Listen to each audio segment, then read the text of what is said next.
আল্লাহ রাব্বুল আলামিন বলেন, ওয়াল আসর ইন্নাল ইনসানা লাফি খুসর ইল্লাল্লাযীনা আমানু ওয়া আমিলুস সলিহাতি ওয়া তাওয়াসাউ বিল হাক্কি ওয়া তাওয়াসাউ বিস সাবর। এই সূরাটা সকলের জানা আছে না? আল্লাহ বলেন ওয়াল আসর, শপথ হলো আসরের, শপথ হলো সময়ের। ইন্নাল ইনসানা লাফি খুসর, নিশ্চয়ই সকল মানুষ ক্ষতিগ্রস্তের মধ্যে রয়েছে।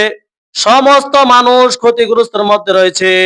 এই মানুষের মধ্যে মুসলমান আছে, মুমিন আছে, কাফের আছে, মুশরিক আছে। আল্লাহ পাক সকলকে ইন্ডিকেট করে বলছেন, নিশ্চয়ই সকল মানুষ ক্ষতিগ্রস্তের মধ্যে রয়েছে। ইল্লাল্লাযীনা আমানু ওয়া আমিলুস সলিহাত, তারা ছাড়া, যারা ঈমান এনেছে এবং নেক আমল করেছে তারা ছাড়া। ওয়া আমিলুস সলিহাতি ওয়া তাওয়াসাউ বিল হাক্কি ওয়া তাওয়াসাউ বিস সবর, যারা পরস্পরকে সত্যের পথে উপদেশ দিয়েছে, যারা পরস্পরকে তারা ধৈর্যের প্রতি উপদেশ দিয়েছে, এই লোকগুলো ছাড়া সকল মানুষ হলো ক্ষতিগ্রস্ত।